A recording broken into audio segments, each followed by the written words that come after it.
पाहुण्यांचं आगमन झालेलं आहे. थोड्याच वेळात आपण त्यांना व्यासपीठावर आमंत्रित करूयात. जे शब्दांची पूजा करीत नाहीत पण माणसांसाठी आरती गातो, शब्दांची पूजा करीत नाहीत पण माणसांसाठी आरती गातो, ज्यांच्या गावात सूर्य नाही त्यांच्या हातातही उजेड देतो, अशा आजच्या मान्यवर यांना मी विनंती करते की त्यांनी स्थानापन्न व्हावे. माननीय श्री अतुल दादाजी ठाकूर यांना मी व्यासपीठावर आमंत्रित करते. माननीय श्री अनिल दादा गावंडे यांना सुद्धा मी व्यासपीठावर आमंत्रित करते. त्यानंतर माननीय श्री अमरीशदादा देशपांडे यांना सुद्धा मी व्यासपीठावर आमंत्रित करते.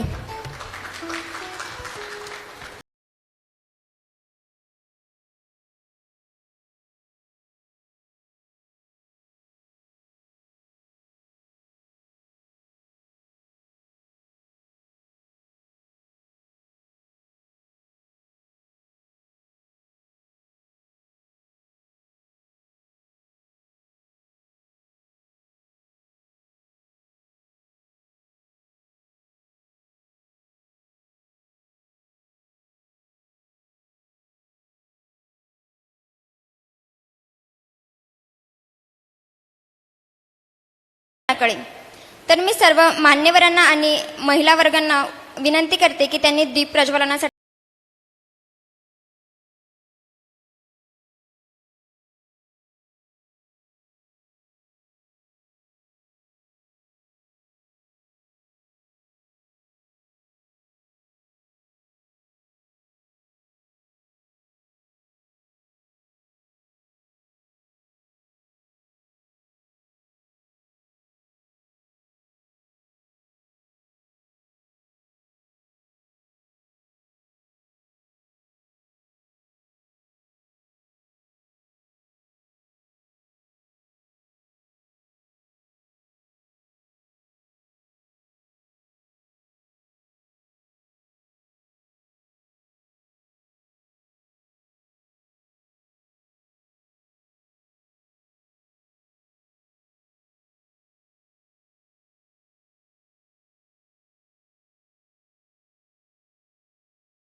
यानंतर महिला दिनाच्या निमित्ताने मी पद्माताई हिंगणकर, शीतलताई तायडे, अंजलीताई सपकाळ आणि स्मिताताई बोरोकार यांना व्यासपीठावर आमंत्रित करते.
दिनाचा नारी शक्तीला सक्षम आणि साक्षर करण्याचा, हा दिवस जन्म देणाऱ्या आईचा, भांडून खेळून परत लाड पुरवणाऱ्या बहिणीचा, आयुष्याचे प्रत्येक प्रश्न सोडवताना साथ देणाऱ्या मैत्रिणीचा, गोड गोष्टी सांगणाऱ्या आजीचा, आयुष्याच्या वळणावर न डगमगता चालणाऱ्या पत्नीचा.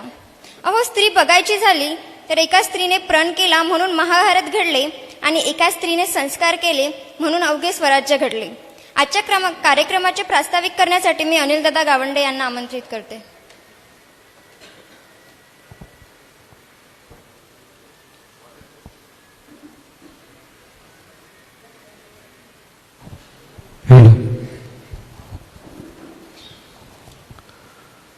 आजच्या या कार्यक्रमाला प्रमुख मार्गदर्शक असलेले आदरणीय अतुलजी ठाकूर, त्यांचे सहकारी अमरीश देशपांडेजी, सगळे लोकजागर मंच आणि लोकजागर महिला मंचांच्या सगळ्या कार्यकर्ते, उपस्थित सगळे माता भगिनी, माझे मित्र, सगळे सहकारी मित्र, सर्वप्रथम आपल्याला महिला दिनानिमित्त हार्दिक शुभेच्छा देतो.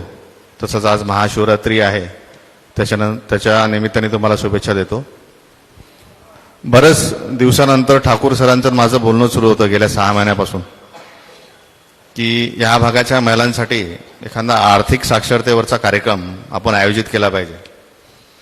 कारण की सातत्याने या 2 तालुक्यात फिरताना महिला बचत गटांच्या माध्यमातून किंवा काही लघु उद्योग करणाऱ्या महिला आहेत, त्यांना जेव्हा मी भेटलो तेव्हा मला असं लक्षात आलं की कुठेतरी फायनान्शियल प्लॅनिंग मिस आहे, त्याची यांना गरज आहे. त्यासाठी मी अतुल ठाकूर सरांना विनंती केली आणि आज 8 मार्च जागतिक महिला दिनानिमित्त हा कार्यक्रम ठेवला. पण योगायोग असा आला की आज महाशिवरात्री आली, त्याच्यामुळे महिलांना महादेव घरचा आणि बाहेरचा देवाचा हा दोन्ही महत्वाचे असल्यामुळे थोडी उपस्थिती हळूहळू वाढेल. पण ज्या खरोखर आल्या त्यांचं खरोखर अभिनंदन केलं पाहिजे. आणि मला असं वाटतं तुम्हीच तुमच्यासाठी एकदा जोरदार टाळ्या वाजवा, कारण की तुम्हाला सगळ्यांना कुटुंबाची इतकी म्हणजे काय म्हणतात त्याला काळजी आहे, म्हणून तुम्ही सगळ्या महिला इथे आज उपस्थित आहात. काही माझे सहकारी मित्रही त्यांच्यासोबत आलेले आहेत, त्यांचंही स्वागत करतो. तर प्रामुख्यानं इथल्या ज्या समस्या आहेत सर, की महिला बचत गट स्थापन होतो, त्याचे पैसेही गोळा केले जातात, नेमकं त्यानंतर काय करायचं, कुठला उद्योग आपण उभारला पाहिजे, आणि उद्योग उभारताना नेमकं तो उद्योग उभारल्यानंतर जो प्रोडक्ट आहे तो मार्केटला कसा विकला गेला पाहिजे, त्याच्यासाठी मार्केट कसं उपलब्ध झालं पाहिजे, ही बरेचसे प्रश्न इथल्या महिलांना पडलेले आहेत. त्यानंतर त्यांचं आर्थिक नियोजनामध्ये आरोग्याला फार काही महत्व इथे दिल्या जात नाही. तर त्या आरोग्याचा इन्शुरन्स त्यांनी क्लेम केला पाहिजे किंवा तो काढला पाहिजे. एखाद्या वेळेस मोठा आजार आपल्याला होतो आणि त्यावेळेस मग आपल्याला याच्याकडे जा त्याच्याकडे जा असं करावं लागतं. तर इन्शुरन्सही किती महत्व आहे ते आपण मला वाटतं यांना सांगितलं पाहिजे. आणि रोज जर शक्य नसेल तर दर महिन्याला आपली बचत किमान 100, 200, 500, 1000 रुपये ज्यांना जशी जशी शक्य आहे. जसं मी सरांचं एक उदाहरण ते देतीलच आता इथे भाजीपाल्याचं, मला ते अतिशय आवडलं की किमान 1 रुपयानी काय फरक पडतो. हे जे आर्थिक नियोजन आहे हे कसं गरजेचं आहे, आर्थिक साक्षरता का गरजेची आहे, हे खरोखरच सरांनी एका छोट्याच्या प्रेझेंटेशनमध्ये मांडलं. आणि मला असं वाटलं की बाबा योग्य कार्यक्रम माझ्या भागामध्ये होत आहे. कारण की बरेच जण फायनान्शियल कन्सल्टंट म्हणून काम करतात, काही जणांचं पोचतं काही जणांचं पोचत नाही. तर तिथला जो वर्ग आहे त्यालाही समजून घेणं गरजेचं आहे, तिथल्या काय गरजा आहेत त्याही समजून घेणं आहे. तिथपर्यंत तो काही कार्यक्रम पोचत नाही. तर अशा रीतीने आज आपल्याला 2 सेशनमध्ये हा कार्यक्रम करायचा आहे. पहिलं सेशन आता 1.5 तासाचं होईल ठाकूर सरांचं, त्याच्यात ते मार्गदर्शन करतील. त्यानंतर एक मध्यांतर होईल, पुन्हा दुसऱ्या सेशनमध्ये आपण त्यांचं मार्गदर्शन घेऊ. त्यानंतर समारोप करू. समारोपाच्या अगोदर आपल्याला प्रश्नोत्तरचा कार्यक्रम घ्यायचा आहे. तुमच्या मनामध्ये काही प्रश्न असतील त्यांना विचारण्यासारखे तर ते तुम्ही त्यांना विचारू शकता. आणि त्यानंतर समारोप होईल. अशा पद्धतीनं आजचा कार्यक्रम आहे.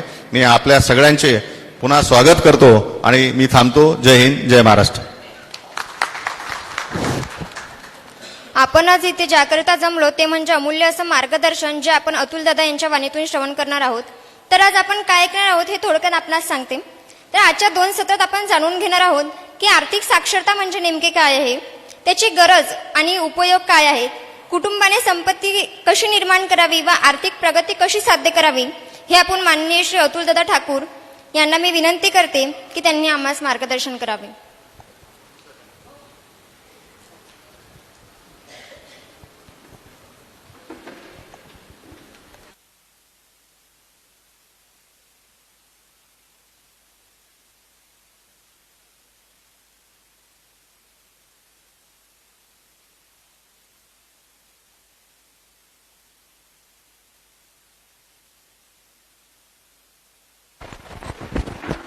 हॅलो, थोडासा आवाज वाढव, याचा आवाज वाढव.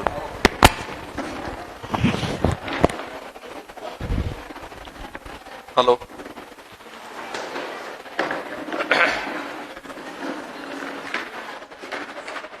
हॅलो, हॅलो, दीपक तू मागे थांब, आवाज व्यवस्थित येतोय.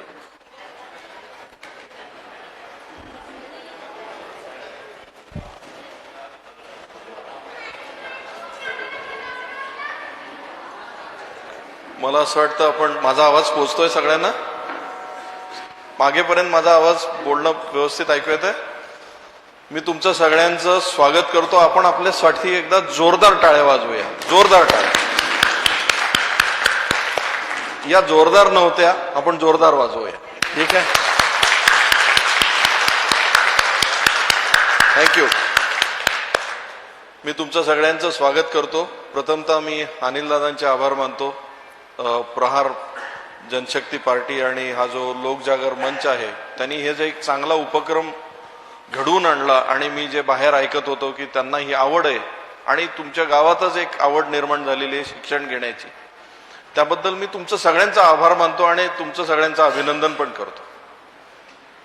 कारण शिक्षण हे आवश्यक आहे प्रत्येकाला, पण ते जर घेत गेलं तरच मिळतं, अदरवाईज आपल्याला काहीच शिकायला मिळत नाही. अगदी शाळा कॉलेजमध्ये जाऊन पण न शिकलेले भरपूर आहेत. म्हणून मी आज आत्ता जे काही तुमच्याशी पुढच्या 3-4 तासामध्ये ब्रेकमध्ये बोलणार आहे, याच्यामध्ये माझी रिक्वेस्ट तुम्हाला ही आहे की कदाचित तुमच्या लाईफमधल्या बऱ्याचशा महत्त्वाच्या गोष्टीविषयी आपण बोलणार आहोत. त्यामुळे मला तुमचं पार्टिसिपेशन हवं आहे. मोबाईल्स वगैरे सगळे बंद ठेवा. मी समजतो की तुमच्यावर जबाबदाऱ्या खूप आहेत, पण तरी पण मोबाईल बाजूला ठेवा. प्रत्येकाकडे एक डायरी आणि पेन आहे. जेव्हा वाटेल तेव्हा लिहून घ्या. प्रश्न असतील तेव्हा विचारा, कारण हा एक संवाद आहे. मी बोलणार आणि तुम्ही ऐकणार असं बिलकुल नाही आहे. ठीक आहे. सुरुवात आपण आज जागतिक महिला दिन आहे, सो तुमच्यासाठी एक शुभेच्छा देऊन करूया. चालेल. एक छानसं गाणं आहे. हे गाणं आपण ऐकत असताना मला तुमच्या सगळ्यांकडून एक अपेक्षा आहे. ती अपेक्षा काय माहितीये, या गाण्यामध्ये ज्यावेळेस काही सूर असतील, तुम्हाला छान वाटेल तर उठून एकमेकीला हायफाय द्या. हायफाय देता येईल प्रत्येकाला? करू शकाल? थोडीशी एनर्जी क्रिएट करूया आपण. ठीक आहे. चलो. सो पहिले आपण त्यांनी सुरुवात करूया.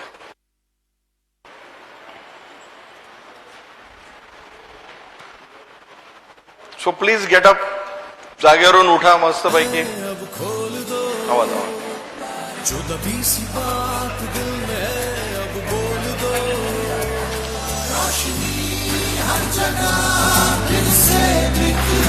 You can wave like this. You can. कारण आपण आपलं वुमननेस, आपली girl inside of us celebrate करतो. Please celebrate.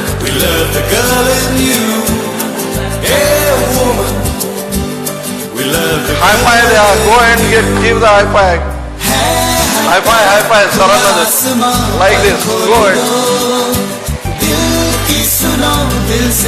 एकमेकी मिसळा. Very good. Very good.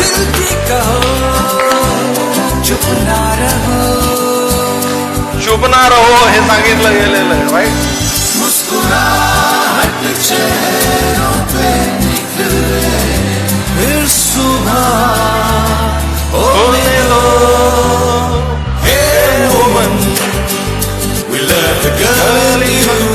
तुम्ही सुद्धा सेलिब्रेट करू शकता.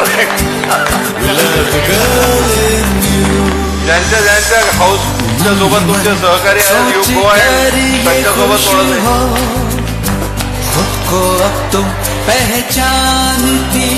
इकडे थोडीशी एनर्जी जास्त दिसते आज.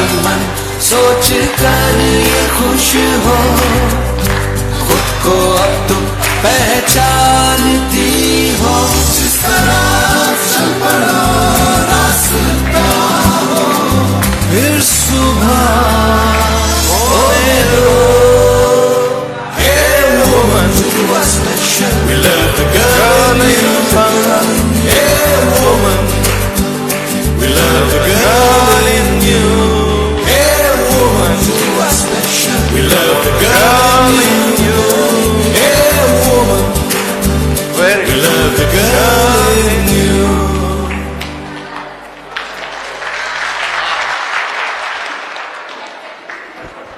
Thank you very much. Thank you for your energy. Thank you very much. सगळ्यात महत्वाचं मला हे लक्षात आलं की तुमची एनर्जी भरपूर आहे. Thank you very much for that. आपण सुरुवात थोडीशी एका छानशा यांनी करूया. लिसन अप. लिसन अप. लिसन अप. आता आपण थोडंसं ऐकूया. स्त्री याविषयी थोडंसं मला तुमच्या आदराने काहीतरी बोलायचं. एक लक्षात घ्या, एक स्त्री जी असते ना, तिची नेहमी अस्तित्वाची लढाई असते. अस्तित्वाची लढाई म्हणजे काय, आपण घरात ज्यावेळेस, मला 2 मुली आहेत म्हणून मला हे जास्त कनेक्शन आहे. ज्यावेळेस मुलगी लहान असते घरामध्ये, त्यावेळेस आपण तिला नकळत कळत हे सांगतो की तुझं घर ते नाहीये, तुझं घर दुसरं आहे, तू काही दिवसानंतर दुसऱ्या घरात जाणार आहे. ती स्वतःला शोधायला लागते की हे खरंच माझं घर नाही तर मग माझं घर कोणतं आहे. मग ती शिक्षण घेते, तिची वयात येते आणि ती कुठल्या तरी एका दुसऱ्या घरात जाते, कारण शी गेट्स मॅरिड. तिथे गेल्यानंतर तुम्ही पण अनुभवलं असेल, जेव्हा वेन यू मॅरी, जेव्हा लग्न होतं त्यावेळेस दुसऱ्या घरात गेल्यानंतर तुम्हाला परत अस्तित्व निर्माण करायचं असतं, कारण तुमच्या भरोश्याचा एकच माणूस असतो, बाकी सगळे अनोळखी असतात. तुम्ही परत अस्तित्व निर्माण करता. बाय द टाइम अस्तित्व निर्माण होईल, एखादं मूल होतं, सगळं घर त्या मुलाभोवती फिरायला लागतं, परत हिचं अस्तित्व मागे पडतं, परत ती स्वतःला शोधायला लागते मी कुठे येते. मुलं हळूहळू मोठी होत राहतात. नवरा जो असतो तो त्याच्या कामात असतो, कारण आम्ही जो असतो आमच्या सुद्धा उमेदीच्या काळात असतो, त्यामुळे आम्ही कामात असतो. तिला स्वतःचं अस्तित्व निर्माण करायचं असतं. बाय द टाइम ते एस्टॅब्लिश होईल असं वाटतं, मुलं मोठी झालेली असतात, परत त्यांचं करिअर वगैरे हे तिला बघावं लागतं, परत तिला स्वतःचं अस्तित्व शोधावं लागतं. मग मुलांची लग्न, आलेल्या सुनेचं कौतुक, बाकी सगळं परत हे अस्तित्व शोधत असतं. एका स्त्रीचं स्वतःचं अस्तित्व शोधणं संपतच नाही. तिला कायम स्वतःला मी कुठे आहे हे शोधावं लागतं. म्हणून स्त्रिया कधी कधी हट्टी असतात, कधी कधी डिमांडिंग असतात, पण ते तिचं योग्य असतं. त्यामुळे ही आम्हा पुरुषांची जबाबदारी आहे की स्त्रीला सतत तिचं अस्तित्व मान्य करून देणं. त्यामुळे पहिली गोष्ट मी तुमच्या सगळ्यांना एक गोष्ट सांगू इच्छितो की आम्ही सगळेजण तुमच्या ऋणी आहोत, कारण तुम्ही आहात म्हणून कुटुंब नावाची एक संस्था जिवंत आहे. तर आपल्या स्वतःसाठी एकदा जोरदार टाळ्या वाजवून घेऊ. Thank you very much. Thank you. All right. So आता आपण आजच्या विषयाकडे वळूया.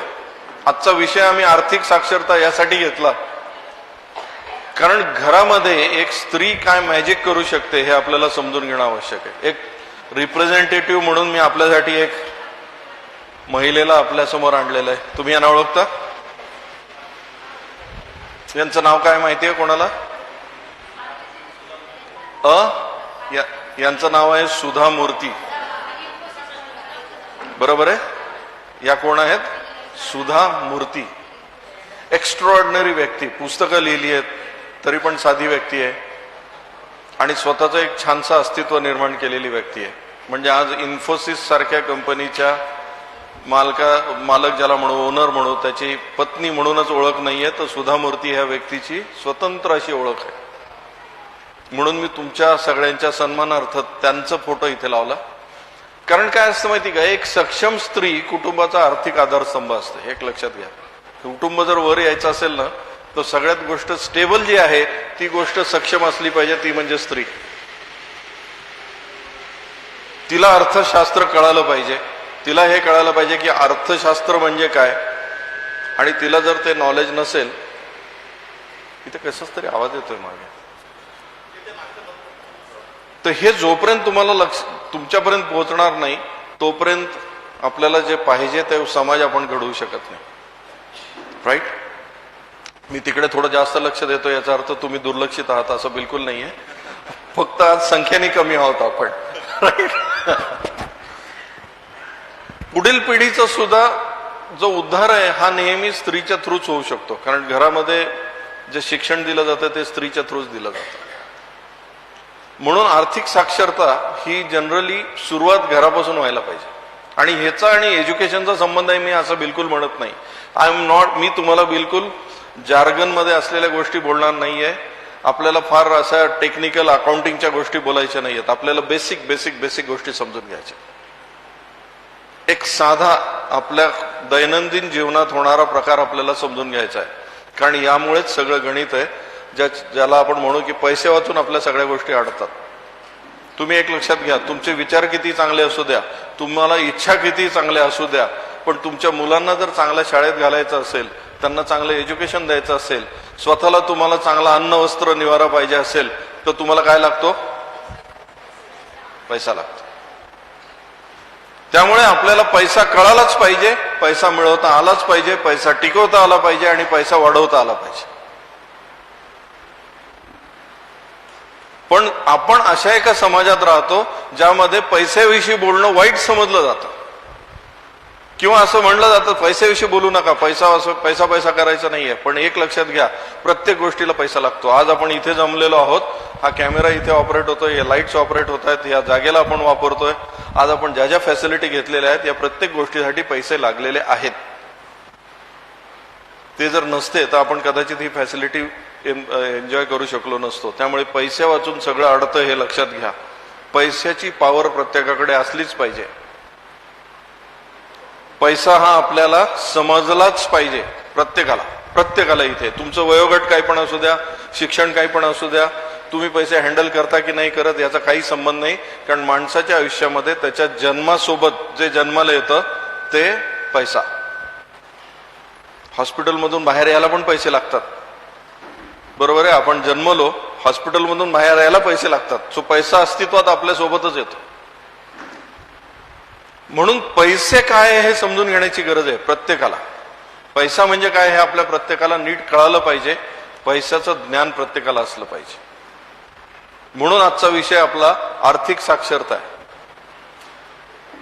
मला अकाउंटिंग वगैरे नाही समजून सांगायचं तुम्हाला, ते तुम्हाला कुठल्याही पुस्तकात ऐकायला मिळेल, वाचायला मिळेल, तुम्ही त्याला पाठ पण करू शकता. मला त्यामध्ये इंटरेस्ट नाही. मी इंटरेस्टेड आहे फायनान्स या विषयामध्ये.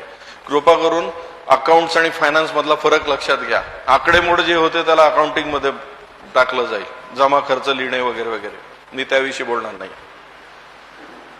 मी बोलणार आहे फायनान्स, अर्थशास्त्र, त्याविषयी बोलणार आहे. सो आपण सुरुवातच इथून करूया की आपल्याला का बरं असं वाटतं की आपल्याला आर्थिक स्वातंत्र्य असलं पाहिजे.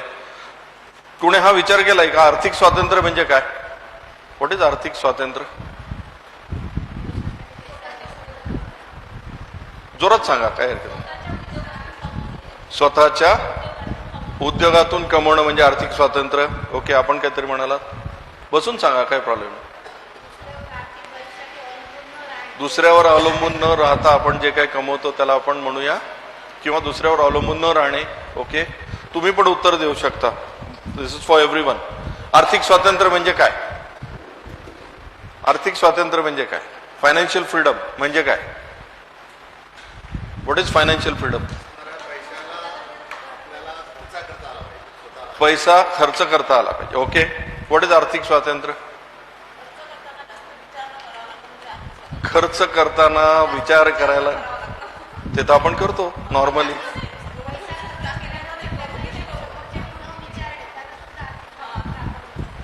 ओके, सो तुम्ही म्हणता त्या डेफिनेशन सगळ्या बरोबर आहे. आज आपण एक नवीन डेफिनेशन शिकूया. आर्थिक स्वातंत्र्य म्हणजे तुम्हाला पाहिजे तेवढा पैसा पाहिजे तेव्हा काम न करता तुमच्या खिशात येत गेला पाहिजे.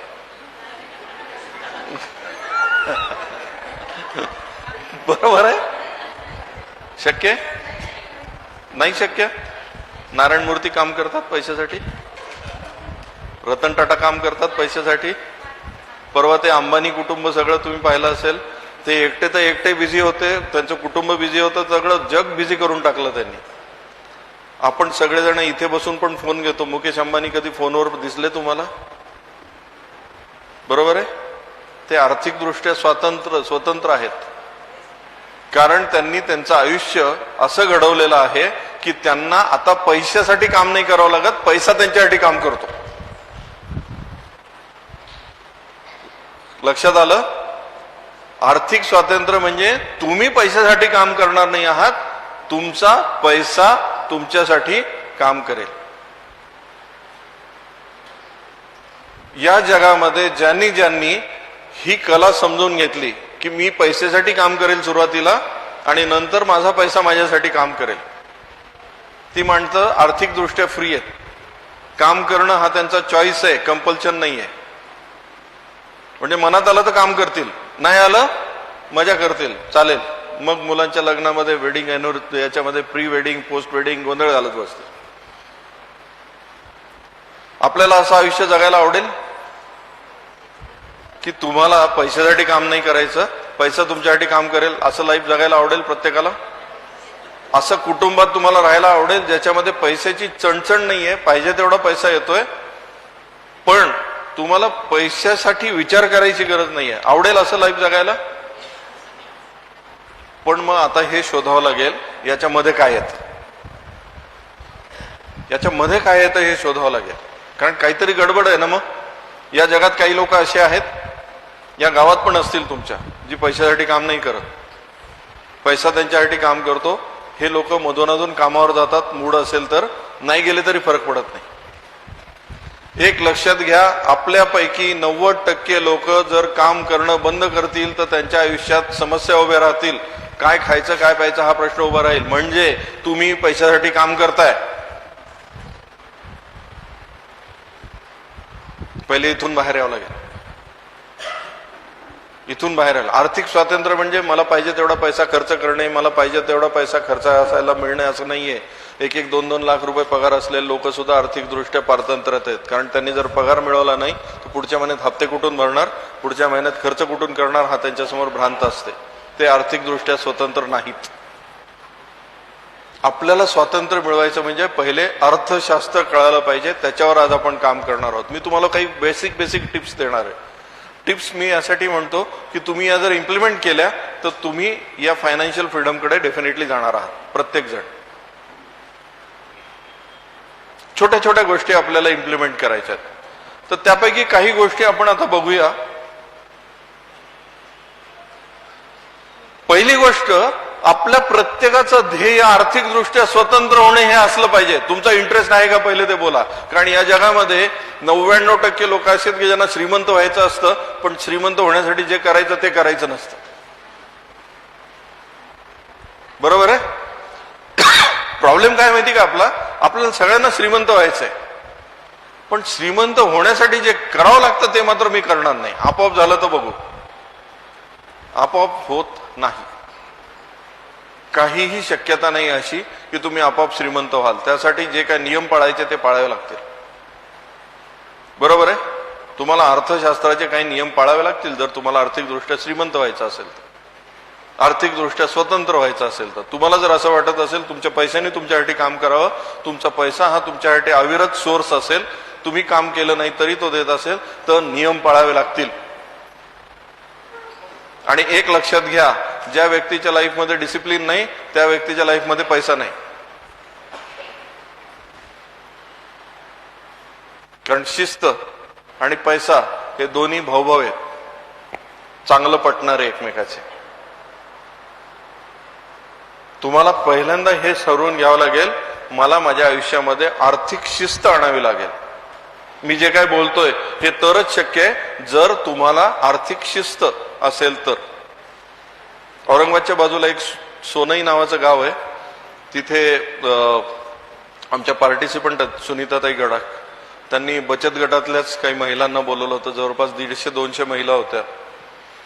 त्यामध्ये ट्रेनिंग असंच दिवसभराचं झालं आणि संध्याकाळी मला एका व्यक्तीचा SMS आला की सर थँक्यू व्हेरी मच, तुम्ही तुम्ही काय शिकवलं माहित नाही, पण संध्याकाळी आल्यानंतर माझ्या मिसेसने मला सांगितलं जी गाडी आपल्याला घ्यायची होती ती बाजूला ठेवू, कारण ती गाडी घेऊन काही फायदा नाहीये. तिच्या लक्षात आलं जे मला मागच्या 2 वर्षात समजून सांगता आलं नाही ते तुम्ही सांगितलं.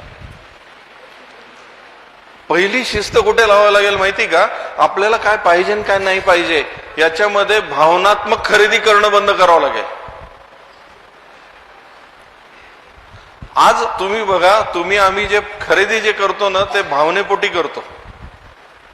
भावनेपोटी मॉल्स भरपूर झालेले आहेत, भरपूर त्याच्यामध्ये वस्तू मांडून ठेवलेल्या असतात. त्या मांडूनच यासाठी ठेवलेल्या आहेत की माणसाला बघून ते घेण्याची इच्छा निर्माण व्हावी आणि घरामध्ये असलं तरी तुम्ही परत परत घेतलं जावं. आणि ही एक खूप मोठी एक लक्षात घ्या, आज सगळ्यात मोठे प्रॉब्लेम्स काय आहेत. भारतासमोर येणारी पुढची समस्या कोणती आहे? लोकसंख्या ही आपली समस्या नाही आहे. भारतासमोर येणारी पुढची समस्या कुठली आहे माहिती आहे? रिलेशनशिप्स, होणारे डिव्होर्स, कुटुंबातले कलह, 2 पिढ्यांमधल्या दरी, उशिरा होणारे लग्न, एक म्हणजे आई किंवा वडिलांसोबत राहणारे मुलं दोघं सेपरेट असलेले, ही पुढची समस्या आहे आपली. आम्ही त्याच्यावर भरपूर काम करतोय कारण आमची जबाबदारी आहे हे ट्रेनिंग देणं. मग माणसं ज्यावेळेस रिलेशनशिपमध्ये ब्रेकडाऊन मध्ये असतात, रिलेशनशिपमध्ये प्रॉब्लेम मध्ये असतात ना, ती खरेदी जास्त करतात. सायकोलॉजी हे लक्षात घ्या. मी तुम्हाला काही गोष्टी थोड्याशा टिप्स म्हणून देतोय की माणसं रिलेशनशिप मधला प्रॉब्लेम सॉल्व्ह करायचा प्रयत्न कुठून करतात?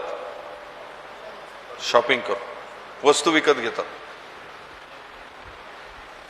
कारण खरेदी केल्यानंतर आपल्याला बरं वाटतं. बरोबर आहे ना? खरेदी केल्यानंतर आपल्याला काय वाटतं? बरं वाटतं.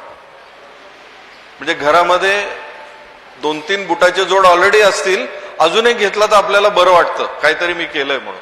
म्हणून आर्थिक स्वातंत्र्य पाहिजे असेल तर तुम्हाला पहिल्यांदा शिस्त आणावी लागेल. शिस्त आणावी लागेल. आणि शिस्त म्हणजे मला काय पाहिजे आणि काय नाही पाहिजे हे इमोशन्सवर ठरवणार नाही, गरजेनुसार ठरवेल. आपण बघणार आहोत फरक दुपारी, वॉन्ट्स आणि नीड्स मधला फरक. प्रत्येक वॉन्ट आणि नीड मधला फरक आहे. म्हणजे नीड आणि वॉन्ट काय? गरज आणि इच्छा. बरोबर आहे. व्यायाम करणं ही गरज आहे, पण जिम मध्येच जाऊन करेल ही वॉन्ट आहे. बरोबर आहे. जेवण करणं ही गरज आहे, पण हॉटेलमध्येच खाईन ही वॉन्ट आहे. बरोबर आहे. तर आपल्याला गरज आणि इच्छा मधले फरक समजले पाहिजेत आर्थिक स्वातंत्र्य पाहिजे असेल. तर गंमत लक्षात घ्या. यामध्ये पुढे जाताना मला तुम्हाला काही इंटरेस्टिंग गोष्ट सांगायची आहे. तर आपल्याला पैसे म्हणजे काय हेच कळलेलं नाही मुळात. पैसे म्हणजे काय सांगू शकाल का? व्हॉट इज मनी? पैसे म्हणजे काय? देवाणघेवाणीचं साधन. व्हॉट इज मनी?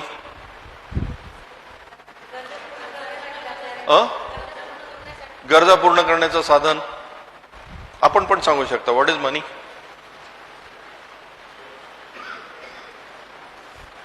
गंभीर प्रश्न विचारला मी. Time is money. Okay, time is मनीवर आपण अर्धा दिवस बोलू शकतो, कारण तो वेगळा विषय आहे. What is money? पैसा म्हणजे काय? Money is most important in life. Okay, ठीक आहे. Yes sir. हा,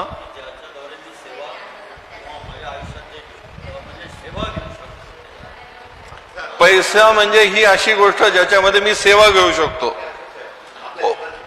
ओके, तुमचं सगळ्यांचा थोडक्यात मी प्रॉब्लेम सॉल्व्ह करतो. मला सांगा, या जगामध्ये माणूस पहिले अस्तित्वात आला की पैसा पहिले अस्तित्वात आला? ओके, माणूस अस्तित्वात आला म्हणजे माणसानी काहीतरी निर्माण केलं आणि त्याच्यानंतर पैसा अस्तित्वात आला. म्हणजे तुम्हाला अगोदर निर्मिती करावी लागेल की तुम्ही पैशाचा विचार अगोदर कराल? आज उलट झालेलं आहे. बरोबर आहे. आज उलट झालेलं आहे. सतत आपण विचार कशाचा करतो? पैशाचा. निर्मिती करतच नाही, मग पैसे कुठून येतील? मान्य? आज तुम्ही विचार करा, सकाळी उठल्यापासून संध्याकाळपर्यंत आपण खर्चाचाच विचार करतोय. तुम्ही दिवसभर काय करताय? पैशाचा उपयोग करताय का विनियोग करताय? नाही. विनियोग म्हणजे वाढवणे, उपयोग म्हणजे कमी करणे. पैशाचा उपयोग करताय का विनियोग करताय? उपयोग करताय. कारण तुम्हाला असं वाटतं पैसा जो आहे तो देवाणघेवाणीचं साधन आहे, म्हणजे मी पैसे कमवेल, मार्केटमध्ये काहीतरी जाऊन खरेदी करेल आणि परत येईल, त्या वस्तू मला येईल. म्हणून तुम्ही तुमच्याकडे असलेला सगळा पैसा इमानदारीत वस्तूमध्ये कन्वर्ट करण्यासाठी दिवसरात्र मेहनत घेताय. बरोबर आहे ना? आपली सगळी दिवसभरात मेहनत कशात चालू आहे? जो थोडाफार कमवलेला पैसा आहे त्याला पण कशात कन्वर्ट करायचं? वस्तूमध्ये. आमच्याकडे औरंगाबादला, संभाजीनगरला ना, दिवाळीच्या दरम्यान एक बातमी असते नेहमी, कामगारात बोनसचं वाटप, व्यापारात आनंदाचं वातावरण.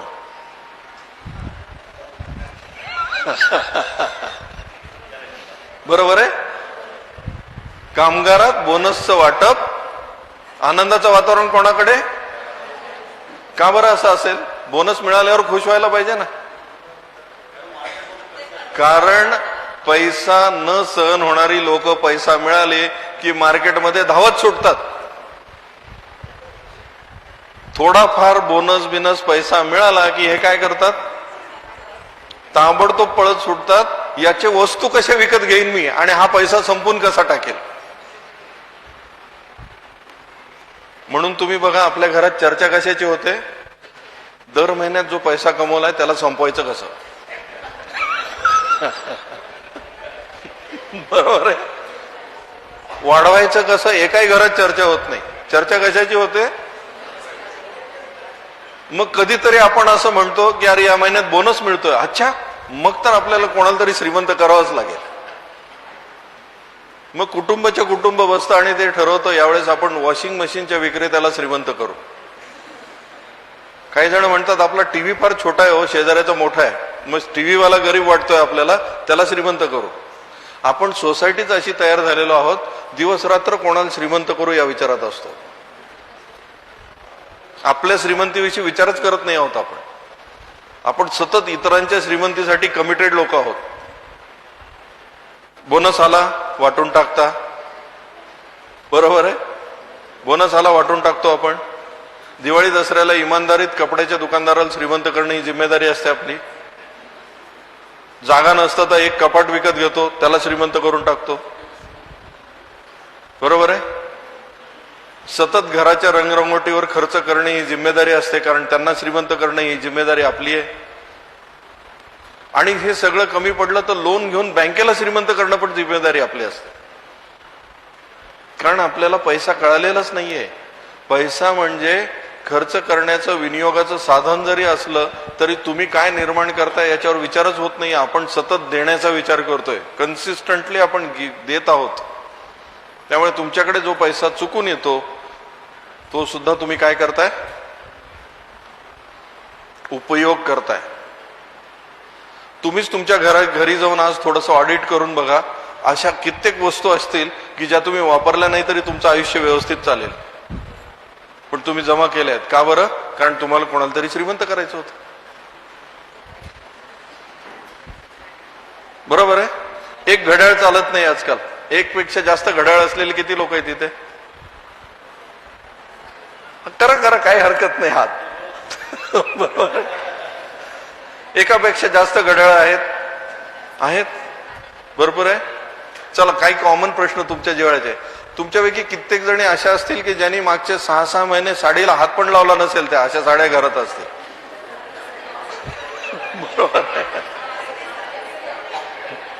बरोबर आहे. कारण तुम्हाला कुठला तरी साडी विक्रेता श्रीमंत करायचा होता. आपण सोसायटीच अशी बनवली आहे की ज्याला श्रीमंत दिसणं जास्त महत्वाचं झालंय, श्रीमंत असणं नाही. आपण सोसायटी कशी बनवली आहे, ज्याला श्रीमंत दिसणं महत्वाचं आहे. दारात गाडी उभी असली पाहिजे, घर मोठं असलं पाहिजे, घराला व्यवस्थित 4-5, जर 2 माणसं असतील तर 4-4, 5-5 रूम्स असल्या पाहिजे, फर्निचर असलं पाहिजे, भरपूर घरामध्ये वस्तू असल्या पाहिजे, गॅजेट्स असले पाहिजे, टीव्ही मोठा असला पाहिजे. त्यानंतर सगळे घरामध्ये सगळ्या अशा काही वस्तू दिसल्या पाहिजे की ज्याच्यानी तुमची श्रीमंती दिसेल. मग आपल्याला आता हे ठरवावं लागेल, मला श्रीमंत होणं महत्वाचं आहे का श्रीमंत दिसणं महत्वाचं आहे.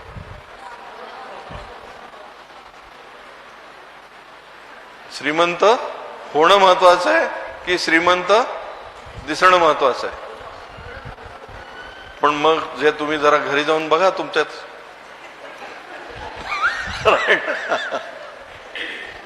आपल्याच घरी जाऊन बघा. श्रीमंत होणं महत्वाचं आहे तर मग झोमॅटोवरच्या ऑर्डर का जातात.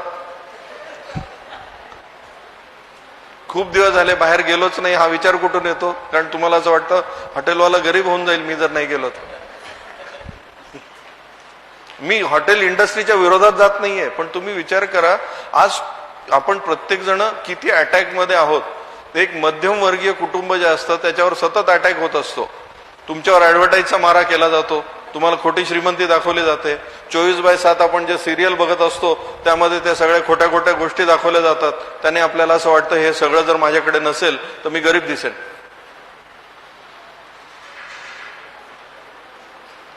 आणि मग ते श्रीमंत दिसण्याच्या हव्यासापायी आपण पैशाचा उपयोग करायला लागतो, विनियोग बंद होऊन जातो.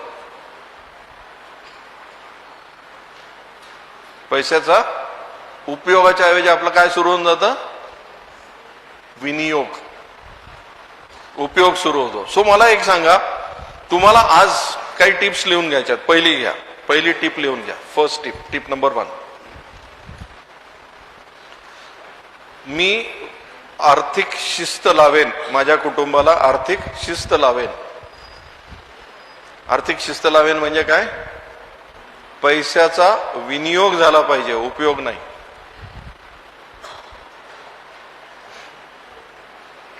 राईट? आज एक लक्षात घ्या, चॅनल्स झालेले आहेत भरपूर, टीव्ही घराघरात पोहोचलेला आहे.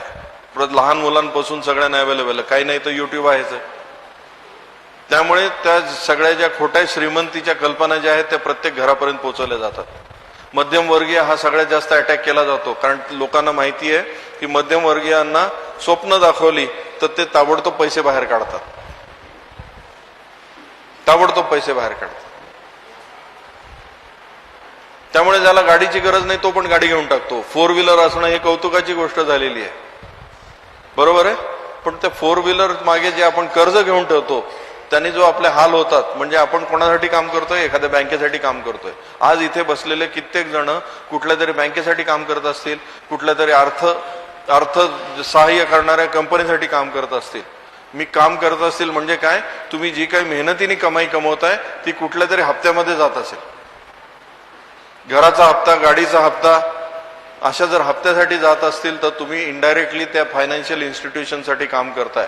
याच्यासाठी एकच गोष्ट महत्वाची आहे, ती म्हणजे आर्थिक शिस्त. आणि मध्यमवर्गीय माणसाचा सगळ्यात जास्त पैसा कुठे अडकलेला असतो? तो म्हणजे त्याच्या घरात अडकलेला असतो. तो आयुष्यामध्ये सगळ्यात मोठी इन्व्हेस्टमेंट घर ही करतो, घरावर सगळे पैसे लावून टाकतो आणि स्वतःच राहतो तिथे. बरोबर आहे, बरोबर आहे. म्हणजे आयुष्यात केलेला सगळी जमा वाया घालवण्याचं त्याची जागा कुठली असते? घर. ज्याचा त्याला आयुष्यात फायदा होत नाही. आणि ते कौतुकाने सांगतात, मी घेतलं त्यावेळेस 10 लाखाचं होतं, आता 1 कोटीचं आहे. पण कधी विकलं तर? बरोबर आहे ना? कधी ते 1 कोटीचं घर जर विकलं तर, नाहीतर ते तुमच्यासाठी दरवर्षी खर्चच आहे, कारण तुम्ही त्याच्या रंगोटीवर खर्च करता, मेंटेनन्सवर खर्च करता. सो एक लक्षात घ्या, मध्यमवर्गीय माणसाचा सगळ्यात मोठा होणारी चूक जर तुम्ही करणार असाल तर तुमचा पैसा तुम्हाला पुरणार नाही, ती म्हणजे घरावर फार खर्च करणे. आपण सगळे मिळून ही खूप मोठी मिस्टेक करतो. आमचे काही पार्टिसिपंट्स आमच्या प्रोग्राममध्ये आम्हाला भांडायला येतात. ते म्हणतात, आम्हाला चांगली मुलगी कोण देईल तर घर मोठं नसेल तर आपली आर्थिक साक्षरता त्या लेवलला पोहोचलेली आहे, म्हणजे तो बुडालेला असला तरी चालेल, पण घरात गाडी पाहिजे आणि घर मोठं पाहिजे. पण तो आर्थिकदृष्ट्या सक्षम असेल आणि घर साधा असेल तर आपल्याला चालत नाही. सो कृपा करून तुमचं घर नावाची जी गोष्ट आहे त्याच्यावर फार खर्च करू नका, किंवा आग्रह पण धरू नका. चांगले पडदे पाहिजे, चांगलं हे पाहिजे, चांगलं ते पाहिजे, त्याला जेमतेम कुठल्या एका मिनिमम लेवलला जा, पण त्याच्यावर अवास्तव खर्च करू नका. माणूस सगळ्यात जास्त खर्च त्यावर करतो. दुसरा नियम लिहून घ्या, लक्झरी आयटम्ससाठी कर्ज घ्यायचं नाही. बरोबर? दुसरा नियम काय? लक्झरी म्हणजे काय? चैनीच्या वस्तूसाठी कर्ज घ्यायचं नाही. आणि आज सगळ्यात जास्त कर्ज त्यालाच दिलं जातं. टीव्ही ही चैनीची गोष्ट आहे की आवश्यक गोष्ट आहे? कर्ज मिळतं, बरोबर आहे. गाडी, घड्याळ, बरोबर आहे. तुम्ही आज जर ठरवलं तर तुम्हाला चष्म्यासाठी पण कर्ज मिळेल, बरोबर आहे. बजाज फायनान्स तुम्हाला बजाजचं एक कार्ड पाठवून देईल घरी. कपड्यासाठी पण कर्ज मिळतं, म्हणून काही काही लोक धावत धावत कपडे घ्यायला जातात. चैनीच्या वस्तूसाठी कर्ज घ्यायचं नाही. किती जण तुमच्यापैकी ऑलरेडी कर्ज घेऊन बसलेले आहात चैनीच्या वस्तूसाठी? दोन्ही हात वर व्हायला पाहिजेत, बरोबर आहे. का बरं? कारण आपल्याला असं वाटतं तो फ्रीज मोठा असणं माझ्या घरी आवश्यक आहे, तो टीव्ही मोठा असणं आवश्यक आहे, घरामध्ये चांगलं चांगलं फर्निचर असणं मला आवश्यक आहे. चांगल्या वस्तू असणं आवश्यक आहे, आणि या सगळ्या चैनीच्या वस्तू आहेत. पण त्या तुम्हाला विकल्या जात आहेत का तुम्ही विकत घेताय हे नीट लक्षात घ्या. तुम्हाला विकल्या जात आहेत की तुम्ही विकत घेताय? राईट. सो आम्ही तुम्हाला आता एक चान्स देतो. तुमच्याकडे कागद आणि पेन आहे. तुमच्या घरात असलेल्या अशा किती अनावश्यक गोष्टी आहेत चैनीच्या आहेत ज्या तुम्ही कर्जावर विकत घेतल्या, लिस्ट बनवा. किंवा असे 2-2 घड्याळ आहेत, भरपूर साड्या घेऊन ठेवल्या, बनवा लिस्ट त्याची. थोडा थोडी लिस्ट बनवली म्हणजे बरं वाटतं.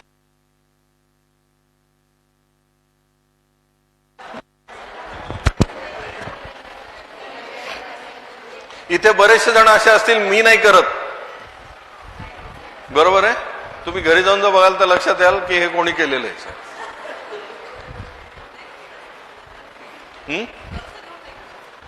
पण घेतलेलं आहे, पैशाला कन्वर्ट करून ठेवलंय. म्हणजे काय झालं मला सांगा. पगाराला कशात रूपांतर केलं तुम्ही? कशामध्ये?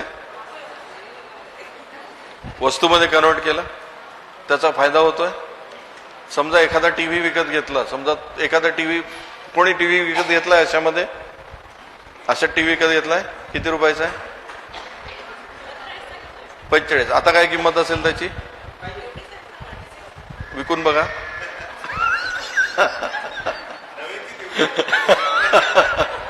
त्याची किती असेल? 20,000. म्हणजे तुम्ही 45,000चे किती रुपये करून ठेवले? हा फरक लक्षात घ्या की मेहनत घेऊन 45,000 कमवायचे आणि त्या 45,000चं कन्व्हर्जन कशात झालं?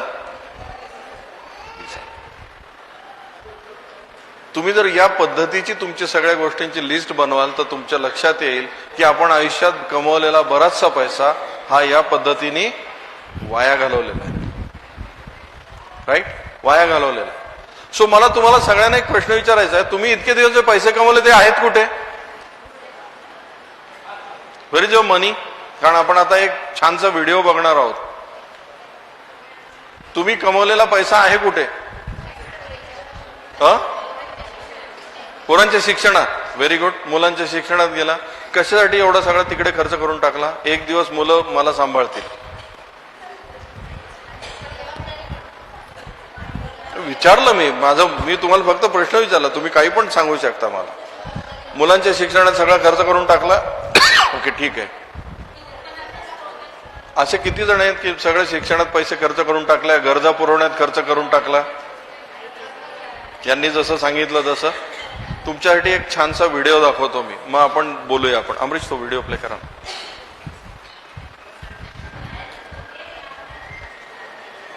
मग आपण या प्रश्नांना. हा, इथेच. हा 30 मिनिटाचा व्हिडिओ आहे. या व्हिडिओमध्ये तुम्हाला तुमचे प्रॉब्लेम्स लक्षात येते. ठीक आहे. प्रत्येक जण मागे जे येते थोडंसं समोर या. दिस व्हिडिओ इज व्हेरी इम्पॉर्टंट. हा रन झाला.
All okay?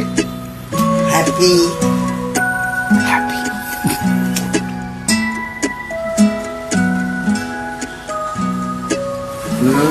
नरम है अच्छा. सुना बेसन के लड्डू आप बहुत गजब के बनाते. Epic.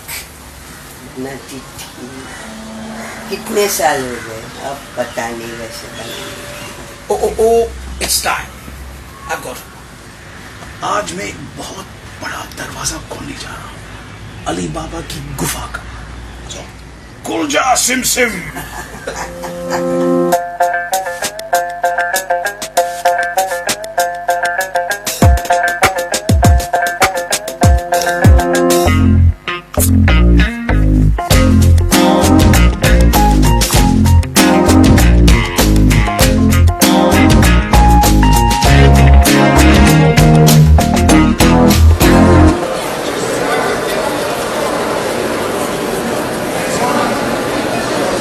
Good morning everyone.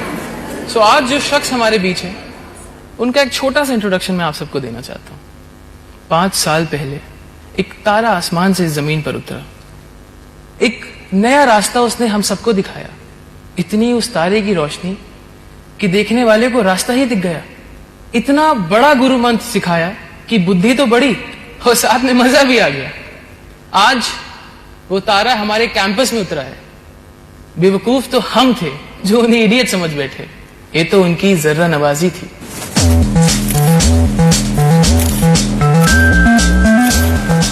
I hope you give us your mantra today. What is that mantra? The mantra that kills. Ladies and gentlemen, boys and girls, let's welcome Mr. Bugs Tiger.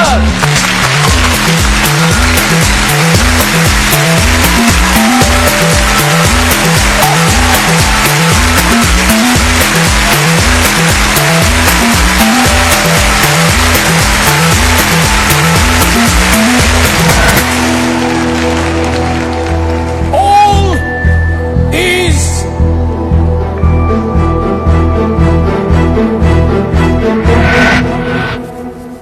not well. All is not well. Mantra man, ये पकड़।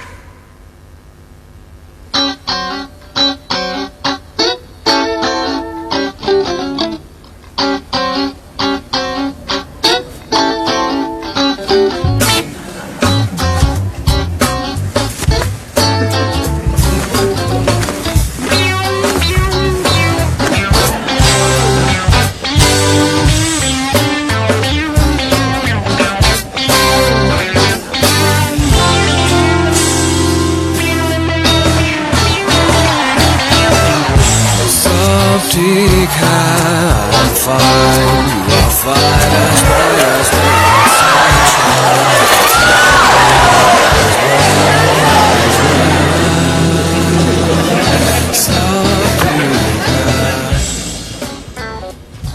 अब ठीक है। All is well. Now all is well.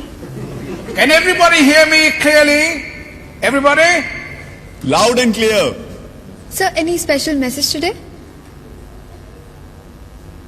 हर दिन नया दिन, हर रात नई रात, और नए दिन के लिए एक नया मैसेज जो मैंने सीखा 55 के उम्र में।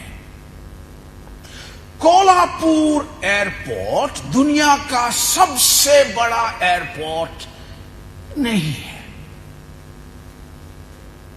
खूब मंडुक था, खूब मंडुक था। समझ में आता? कुएं का मेंढक यही सोचता है मेरा तालाब मेरा विश्व है और मेरे विश्व के बाहर कुछ नहीं है। लेकिन ऐसा है क्या? सब समझते हैं कि इडियट सब जानता है। आप लोग समझते हैं कि इडियट सब जानता है। ये मंत्रा मैन, मंत्रा भाई साहब हमसे मंत्रा मांग रहे हैं। इनको भी लगता है कि मैं सब जानता हूं। लेकिन अभी अभी कुछ दिनों से मैं जानने लगा कि मैं कुछ नहीं जानता, कुछ नहीं जानता। As Confucius says, real knowledge is to know the extent of your ignorance. आईने में देखा तो अपने आप को मेंढक के रूप में पाया।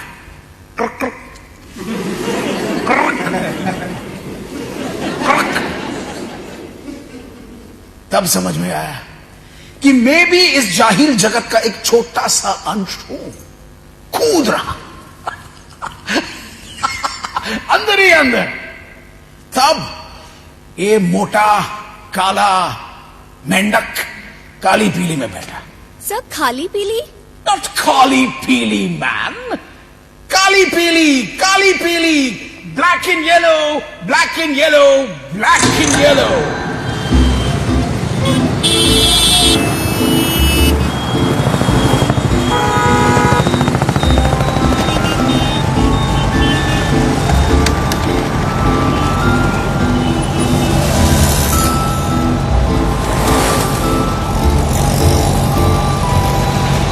चाचा बताइए आपका उम्र कितना होगा?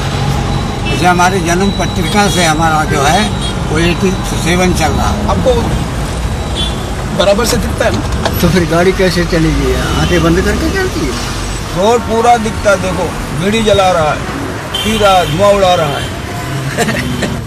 कितने साल से चला रहे हैं? कभी बैठे ये स्टीयरिंग व्हील के पीछे? 79 से मैं गाड़ी चला रहा हूँ। 59 1990 से 73 से चला है। 80 से चला। इतना साल हो गया, क्या बात। उसके पहले क्या कर रहे थे? उसके पहले मैं बड़ी गाड़ी चलाता था जवानी के वक्त। सेंचुरी मिल में काम करता था। चाचा बताइए घर में कौन कौन है? मैं ये लोग हूँ, दुनिया में अकेले। लड़के हैं, पोती है, पोता है, सब तो है। सबकी शादी ब्याह किया, सब कुछ किया। अब सब अपने अपने मन के हैं। तो जब तक हाथ पैर चल रहा है, मालिक दे रहा है, तब तो किसके लिए करेंगे। बाकी ऐसे बहुत कम होते हैं जो कि माँ बाप को माने। बच्चे खा जाते हैं, जो भी कमा के लेके जाता हूँ, शाम को खाली हो जाता। अब मदद नहीं करती। बच्चा ने सहारा दिया हमारे को, तब तो आराम से निकल गई अपनी जिंदगी।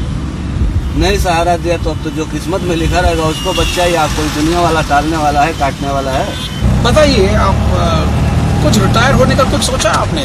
The last breath of my life, क्योंकि इसके सिवा मेरे पास कोई दूसरा रास्ता नहीं है। और है तो भीख मांगो सड़कों पे, ये है। That I don't like. जब तक हमारा हाथ पाँव आँख बराबर रहेगा तब तक चलाऊंगा, तब तक काम करूंगा। और अल्लाह की दी हुई ताकत, फिजिकल और मेंटल और नजर में कोई चश्मा नहीं लगाया अभी तक 75 सो चाचा आप कब घर में बैठना चाहेंगे आराम से? सर अगर घर पे मैं बैठ जाऊंगा, घर पे बुढ़िया को क्या खिलाऊंगा?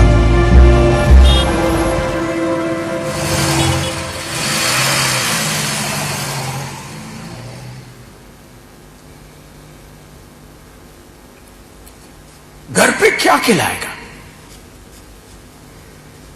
That's what that man said to me. You don't seem to be the lot who worries too much about घर में क्या खिलाएगा, right?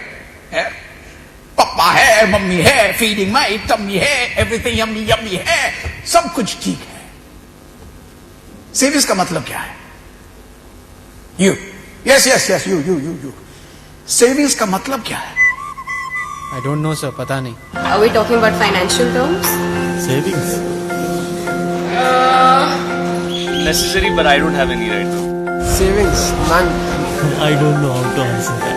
Money doesn't stay in hands. It just has to get out. I save memories, I save a lot of things. अगर दिन का 1 रुपया भी बचा लो बहुत है।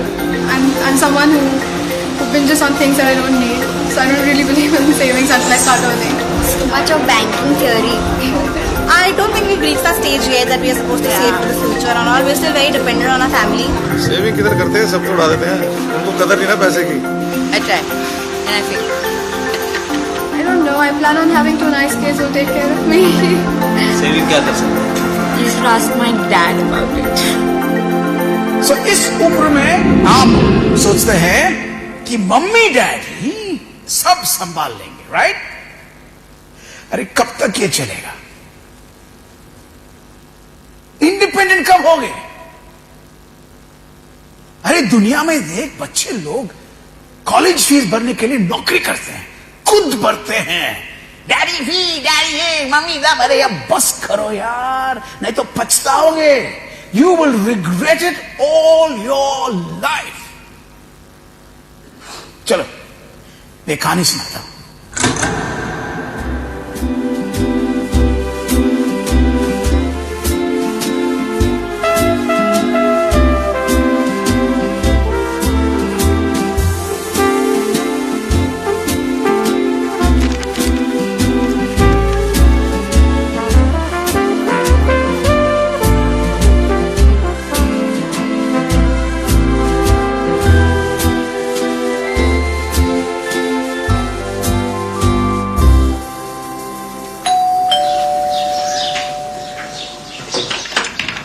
जी ये श्रवण कोपकर का घर है. नहीं, हमने रेंट किया है. वैसे ही नहीं मालूम नहीं, हमने ब्रोकर के थ्रू डील किया है. आपको उसका पता ओ गैस पे सब्जी रखी है, जाना पड़ेगा. सॉरी.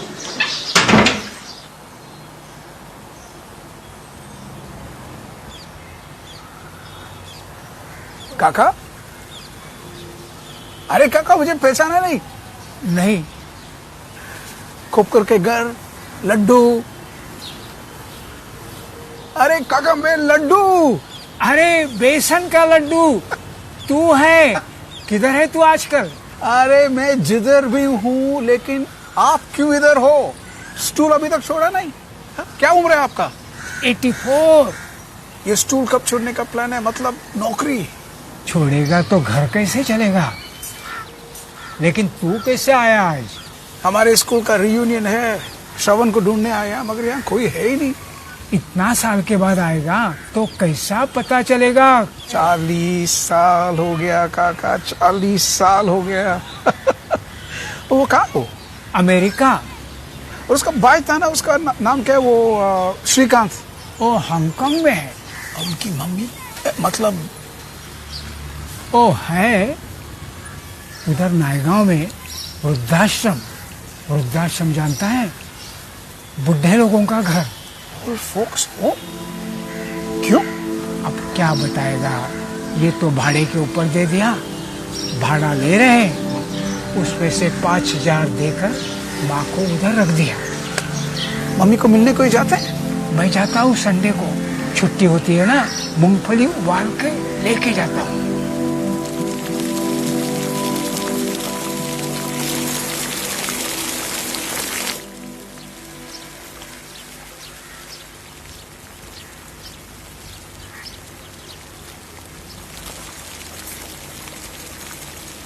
सब ठीक है ना?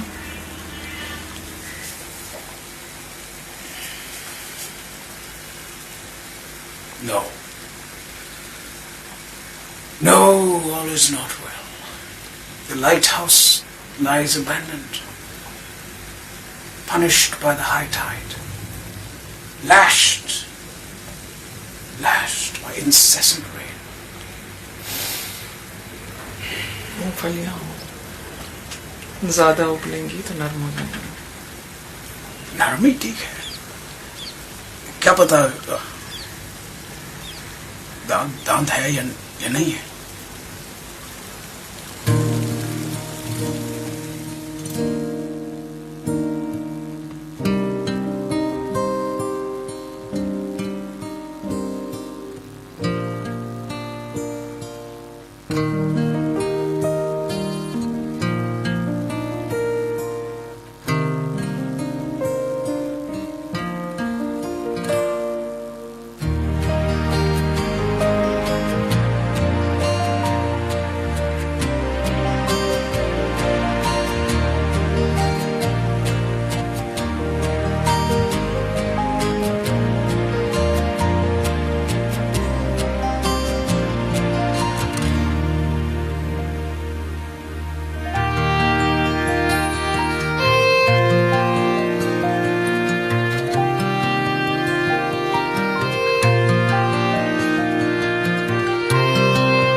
Yes? सर, राधाबाई कोपकर अच्छा, तो आप राधा भाई खोपकर जी से मिलने आए हैं? इतने साल कोई उन्हें मिलने नहीं आया। क्या आप उनके रिलेटिव हैं? नहीं सर, मैं उनके छोटे बेटे का दोस्त हूँ। इतने साल आप आए नहीं? बचपन का। ओहो, बचपन का। और आप सर? मैं डॉक्टर शिरसेकर, इस आश्रम का संचालक। Oh, nice to meet you doctor. Thank you. Doctor साहब, ये बताइए, ये चक्कर क्या है? कौन सा? नहीं, सब लोग एक एक करके मुझे इतना प्यार से आशीर्वाद दिया, मेरा हाथ पकड़ा, जैसा उनका स्पर्श मुझे कह रहा हो कि सब ठीक हो जाएगा। बराबर है, सभी लोग इसीलिए तो यहाँ आते हैं, आशीर्वाद मांगने। डॉक्टर साहब, यहाँ क्यों? आई मीन, उनके बच्चे। क्या जरूरत है? मैं उनका बेटा हूँ, ये सब मेरी आए हैं, they are all my mothers. Doctor साहब, वेल सेड डॉक्टर साहब, वेल सेड। खोपकर आजी, हे बघा कोण आले तुम्हाला भेटायला. सब खोपकर आजी. Thank you sir.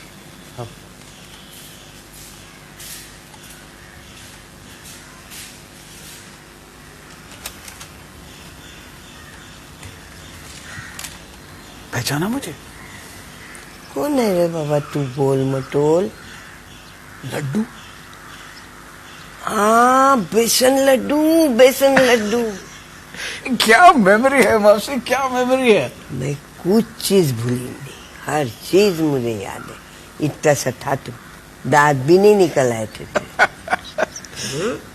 इन हाथों से लड्डू बनाया, छोटा छोटा निवाला मुझे खिलाया, मुझे भी याद है ना. कैसी है तू? मस्त हूँ अभी. कल परसों श्रवण का फोन आया था, उसका बेटा इतना बड़ा हो गया और मेरा बड़ा बेटा शिकान हांगकांग में है, बहुत बड़ा हो गया, बहुत बड़ा आदमी है. उसके दो बेटे आयान और आर्यन अभी 10वीं की परीक्षा खत्म करके आएंगे मिलने. मतलब अभी तक मिलने आए नहीं? अरे कैसे मिलेंगे, कैसे आएंगे, बच्चों का स्कूल चलता है ना. परीक्षा होने पर आने वाले हैं मिलने को. तब तक मुझे फोन दिया बात करने को. देख ये देख,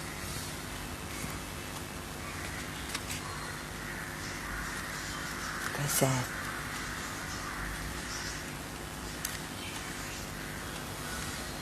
अच्छा.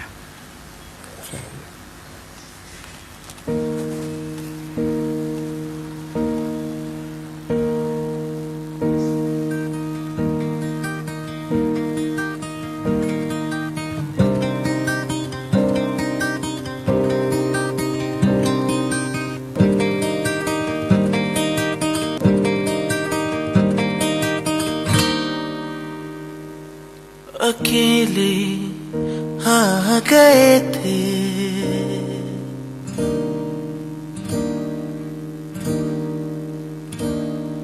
अकेले आ गए थे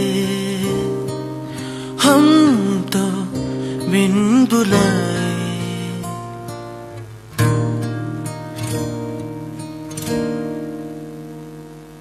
अकेले आ गए थे हम तो बिन बुलाए. सीने से लगे जुमा के तो संवर गए, संवर गए, संवर गए,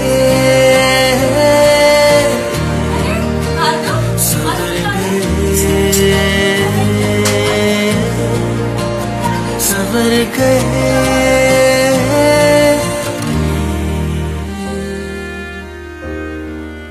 अक्सर नजारा ये देखने को मिला,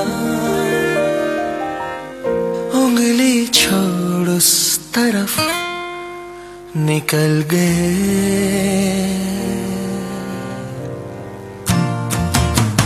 महकती वो मिट्टी मज़ारे बचपन की, महकती वो मिट्टी मज़ारे बचपन की, अपने ही पाँव तले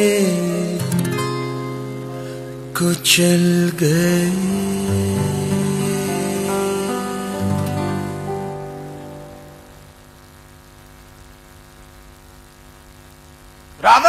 खोपकर के पास क्या था? एक कॉट। एकनाथ रघुनाथ कांबले के पास क्या था? एक स्टूल। गुलाम मोहम्मद शेख के पास क्या था? एक कार सीट और एक स्टीयरिंग।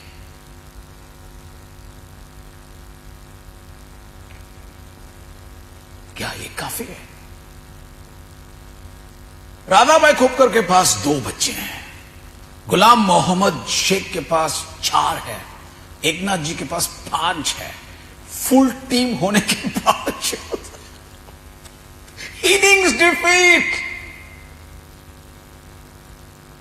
क्यों? There is no 12th man.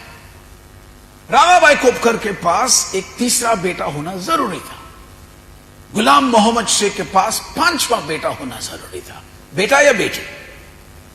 मर्दों की पंचायत में लड़की का नाम लेना कतरे से खाली नहीं है। फिर भी मैं कहूंगा बेटे से बेटी बली। पूछती तो है। ये जो 12th मैन हम ढूंढ रहे हैं उसका नाम क्या है? Sir Vikas. Sir Siddharth. Like Gautam Buddha. अच्छा नाम है but it doesn't suit our purpose. Sir बताइए ना, क्यों सस्पेंस बढ़ा रहे हो? 3rd सन का नाम सेविंग्स। तीसरा बच्चा बचत। तीसरा हो या 5वां हो या 8वां हो, 12th मैन का काम करेगा। एक ही फिलॉसफी है बचत की फिलॉसफी। खर्चा करने से पहले बचत करो। खर्चा करने के बाद करोगे तो कुछ नहीं बचेगा, कुछ नहीं। राधाबाई खोपकर ने एक एक पैसा, एक एक रुपया बेटों की पढ़ाई में लगा दिया। और गुलाम मोहम्मद शेख ने बेटियों की शादी की और बेटों को तालीम दी और कुछ बचा नहीं। और 84 साल के एकनाथ जी 84 में आके स्टूल पे बैठ गया और अभी तक उठा नहीं और उठेगा भी नहीं। वहां पहुंचना चाहेंगे आप? हा? किसको चाहिए एक कॉट, एक स्टूल, एक कार सीट? हाथ ऊपर करो, ऊपर करो। 3 ही वैकेंसी है, जल्दी।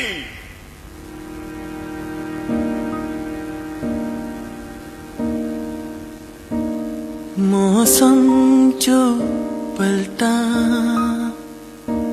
संग हम भी पलटे।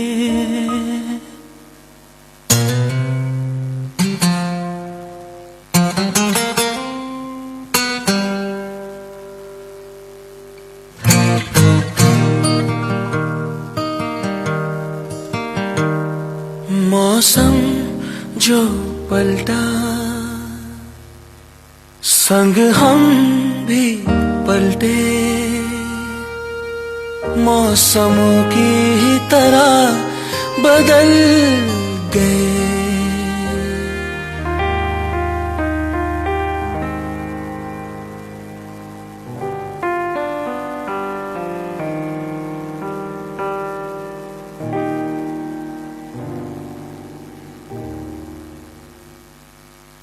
रोते रोते पहुंचे हम तो, हाय हाय। गोदी मिली जो माँ की तो संभल गए, संभल गए, संभल गए, संभल गए, संभल गए।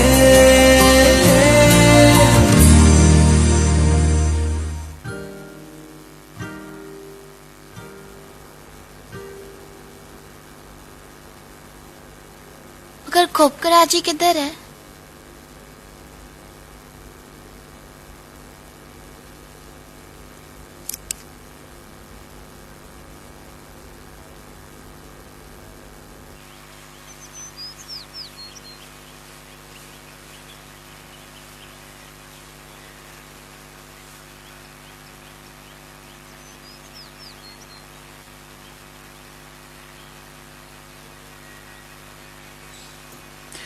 डॉक्टर सिरसेकर, मैं आपकी एक मां को लेके जा रहा हूं, माफ करना, मगर मैं खाली हाथ नहीं आया हूं।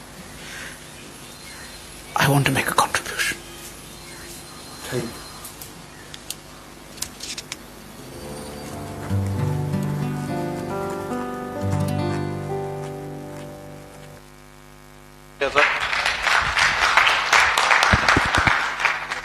मेसेज काय आहे व्हिडिओचा?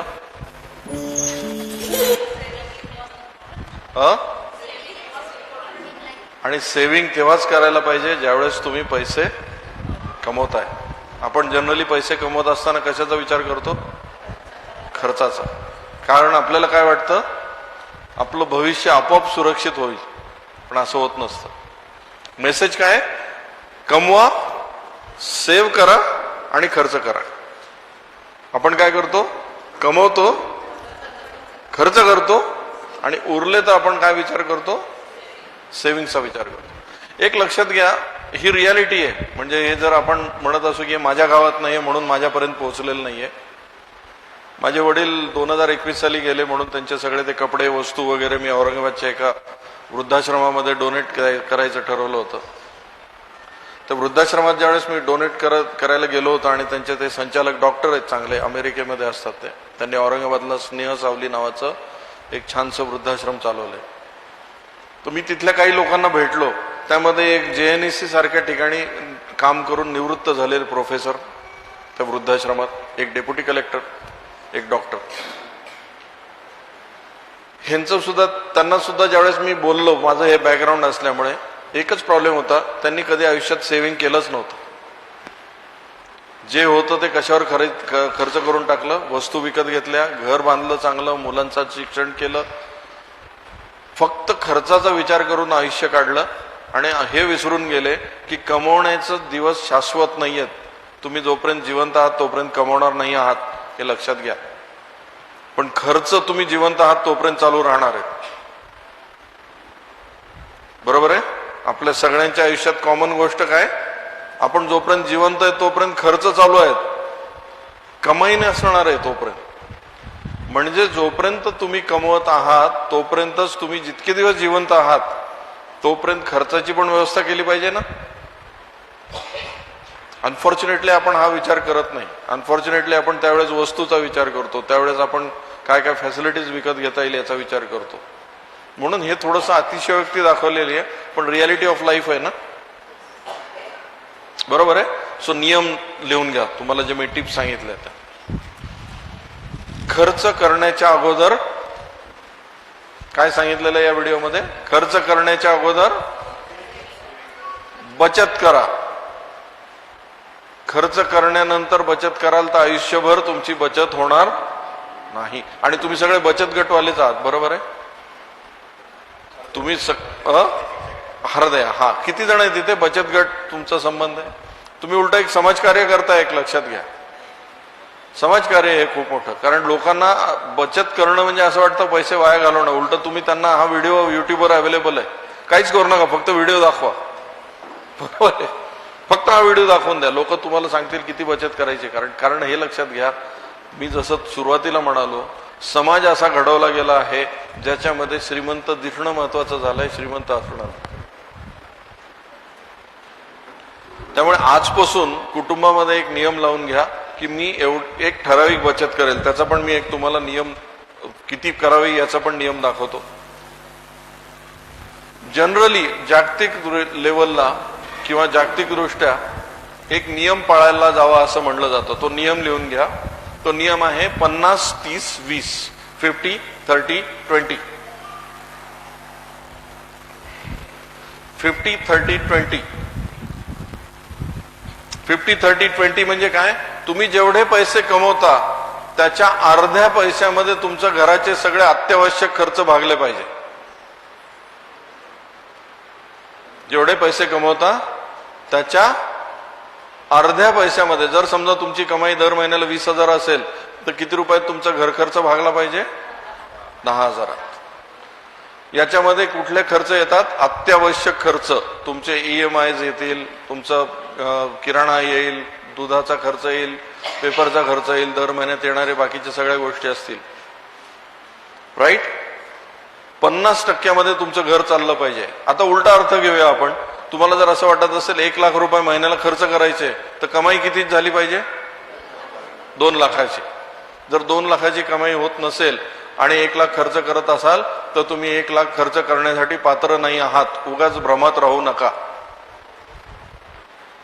राईट? उगाच भ्रमात राहू नका.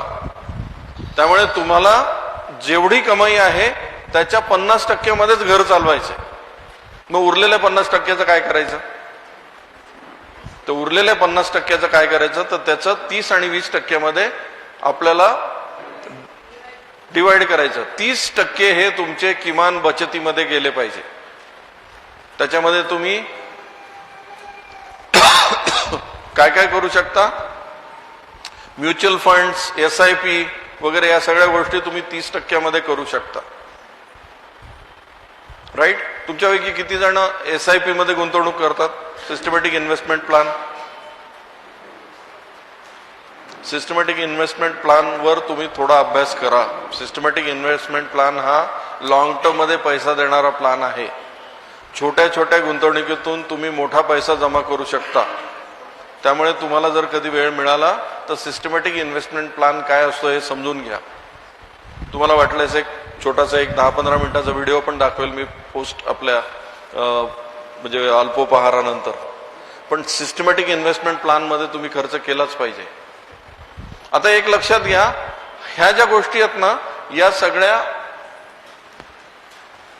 तुमच्या फ्युचरशी रिलेटेड आहेत. या 30% सेव्हिंग आणि 20% फक्त तुमच्या कशावर गेला पाहिजे? 20% वॉन्ट्सवर गेला पाहिजे. वॉन्ट्स म्हणजे काय?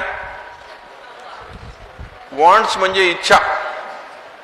मला दर महिन्यात हॉटेलमध्ये जेवायला जावं असं वाटतं, वॉन्ट आहे. पण तर ते तुमच्या 20% मध्ये बसत नसेल तर तुम्ही जायला नाही पाहिजे. घरामध्ये प्रत्येकाला मोबाईलमध्ये इंटरनेट असताना पण एक वायफायचं कनेक्शन पाहिजे. ही नीड आहे का वॉन्ट आहे? वॉन्ट आहे. आपल्याला असं वाटतं की 500 रुपये महिना आहे किंवा 200 रुपये महिना, वर्षभराचे 2400 रुपये तर आहेत. पण त्याला जर तुम्ही 10-12 वर्षांनी गुणलं तर तुमची एक वस्तू सहज होऊन जाते किंवा सेव्हिंग सहज होऊन जाते. त्यामुळे 20% गोष्टीमध्ये विचार करा की तुमच्या वॉन्ट्स काय काय आहेत ज्या तुम्ही अननेसेसरी घेताय. आणि आज एक लक्षात घ्या, मध्यमवर्गीय माणूस वॉन्ट्सवर भरपूर खर्च करतोय. गाडी असलीच पाहिजे, ही वॉन्ट आहे का नीड आहे? वॉन्ट आहे. बरोबर आहे? एकापेक्षा भरपूर जास्त कपडे असलेच पाहिजे, हे नीड आहे की वॉन्ट आहे? दरवर्षी कुठेतरी फिरायला जाऊन भरपूर खर्च केलाच पाहिजे, हे नीड आहे की वॉन्ट आहे? बरोबर आहे? वॉन्ट आहे. एकापेक्षा जास्त घड्याळ असले पाहिजे, नीड आहे की वॉन्ट आहे? वॉन्ट म्हणाला कोणीतरी. नीड आहे की वॉन्ट आहे? वॉन्ट आहे. Very good. सो अशा काय काय वॉन्ट्स आहेत हे समजून घ्या. आणि जर तुमच्याकडे एवढा फायनान्स अवेलेबल नसेल, 20% पेक्षा जास्त खर्च होत असेल, तर कृपा करून समजून घ्या तुम्ही तुमचे कमवलेले पैसे वाया घालवताय. कोणाला तरी दुसऱ्याला श्रीमंत करायला वाया घालवताय. जसं मी म्हणालो की जिम मध्ये व्यायाम करणं ही काय नीड आहे, पण जिम मध्ये जाऊन करेल ही काय वॉन्ट आहे. सहज बाहेर फिरायला जाऊन पण तुम्ही तुमच्या शरीराची काळजी घेऊ शकता. पण काही जण विचार करतात की व्यायाम करणं म्हणजे काय, तर पहिले ट्रॅक सूट विकत घेतला पाहिजे, शूज विकत घेतला पाहिजे, जिमचं सबस्क्रिप्शन केलं पाहिजे आणि 2 दिवसात बंद झालं पाहिजे. हे सगळे वॉन्ट आहेत, हे लक्षात घ्या. आज कुटुंबामध्ये वॉन्टला नीड मध्ये कन्व्हर्ट केलेलं आहे. मोठा टीव्ही असला पाहिजे, ही एक वॉन्ट आहे का नीड आहे? वॉन्ट आहे. भरपूर रूम्स असल्या पाहिजे घरामध्ये, नीड आहे की वॉन्ट आहे? वॉन्ट आहे.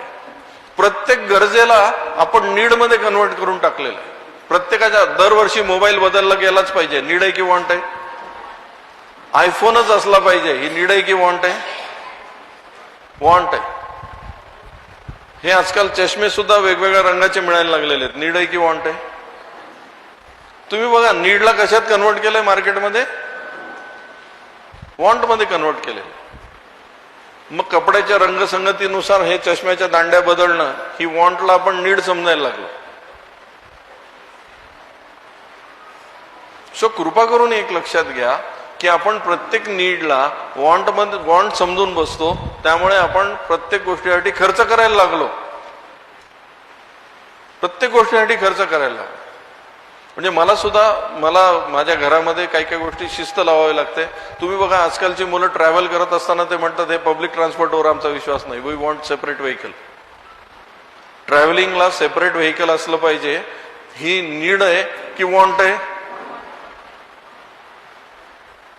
एकाच घरामध्ये 4-4, 5-5 टू व्हीलर असतात, नीड आहे की वॉन्ट आहे? सो टू व्हीलर ह्या वॉन्टला आपण कशात कन्वर्ट केलं? नीड मध्ये कन्वर्ट केलं. मग आपला पैसा कसा पुरणार आहे मला सांगा. तुम्ही 50%च्या ऐवजी जर 80% तुमचा खर्च जर तुमच्या याच्यामध्ये जाणार असेल तर तुम्ही आयुष्यात श्रीमंत नाही होऊ शकणार. आयुष्यात श्रीमंत नाही होऊ शकणार. श्रीमंत होणं तर जाऊ द्या, तुम्ही काम बंद पण नाही करू शकणार. यामध्ये जो मेसेज दिला येतो, तुम्ही त्या स्टूलवरून उठूच नाही शकणार, तुम्हाला सतत पैसे कमवावे लागणार. कारण आपण आपल्या गरजा एवढ्या वाढवून ठेवलेल्या, आपण त्यासाठी एवढे खर्च करून ठेवलेले आणि ते खर्च थांबत नाहीत. परत एकदा सांगतो, तुमचे खर्च तुम्ही मरेपर्यंत थांबणार नाही आहेत. कमाई मात्र एक दिवस बंद होणार आहे, कमाई बंद होऊन जाणार आहे. खर्च मात्र शेवटच्या श्वासापर्यंत लागणार आहे. आणि अजून एक गोष्ट लक्षात घ्या, सगळ्यात मोठी लायबिलिटी किंवा सगळ्यात मोठा खर्च काही दिवसानंतर हा होतो, जसं जसं तुम्ही ओल्ड एज कडे जाता तसा तसा तुमचा मेडिकल एक्सपेन्स हा तुमचा सगळ्यात मोठा खर्च व्हायला लागतो. कारण त्यासाठी कुठलाही इन्शुरन्स तुम्हाला फॅसिलिटी देत नाही. आणि आजकाल आपलं राहणीमान वयोमान वाढलेलं आहे. 70-80 वर्षाचे जर घरामध्ये जर वृद्ध असतील तर त्यांच्या मेडिसिनची व्यवस्था जर तुमच्याकडे नसेल तर तो मोठा खर्च मध्ये कन्वर्ट होतो. आपण नंतर थोड्याशा इन्व्हेस्टमेंट्स आणि याच्यावर बोलणार आहोत, पण एक लक्षात घ्या, वॉन्ट्स आणि नीड्स मधला फरक नीट समजून घ्या.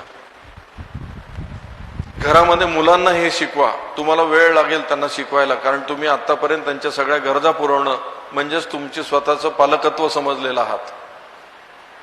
आजकाल प्रॉब्लेम काय माहिती का, आई वडिलांना मुलांसाठी वेळ मिळत नाही. मग ते काय करतात, ते म्हणतात पाहिजे ते देऊ तुला. त्यांच्या प्रत्येक गरजा आपण वॉन्ट जे आहेत ते नीड मध्ये कन्वर्ट करतो. पैसे पुरेसे होत नाही. किती कमवा तुम्हाला पैसे पुरणार नाही आहेत. या 50-30-20 मध्ये तर कधीच जाणार नाहीत. SIP सुरू करताच येणार नाही. तुम्ही ठरवाल पुढच्या वर्षी करू, पगार वाढल्यावर करू, इन्क्रिमेंट मिळाल्यावर करू, अजून थोडा पैसा वाढल्यानंतर करू, आयुष्यभर नाही होणार. आणि मग तो जो प्रश्न विचारतो ना बग्स भार्गव, किसको चाहिए एक स्टूल, एक कॉट और एक स्टेअरिंग व्हील, तीनही वेकन्सी खाली आहे. त्याच्यामध्ये आपण कधी जाऊन बसू आपल्याला कळणारच नाही. कारण आपण सेव्हिंग्ज नावाचं आपलं एक शस्त्र विसरून गेलेलो आहोत. सो आजपासून या महिन्यापासून तुम्हाला ठरवावं लागेल की मी माझ्या जे कमाई आहे त्यातला एक 10% सुरुवात करा, 20% सुरुवात करा, पण एवढं सेव्हिंग झालंच पाहिजे, बाजूला पडलंच पाहिजे. किती पैसे कमवत असा काय प्रॉब्लेम नाही, तुम्ही किती पैसे कमवत असा तर तुमचं नंतरचं वय जे आहे ते सिक्युअर्ड असेल. अन्यथा शेवटच्या दिवसापर्यंत काम करण्याची तयारी ठेवा. शेवटच्या दिवसापर्यंत डोंट अज्युम की ते काळजी घेतलं जाईल म्हणून. ठीक आहे सर, 2:45 होतात, ब्रेक घ्यायचा. तुमच्या सगळ्यांना फराळाची व्यवस्था आहे. ब्रेक घ्यायचा आहे.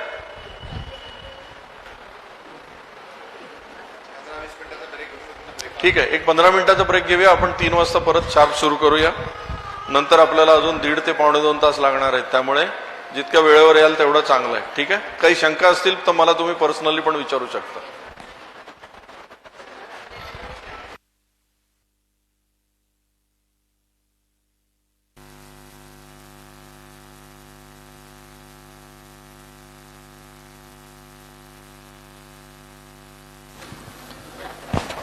इथे जागेवरच तुम्हाला फराळाचं देण्यात येईल.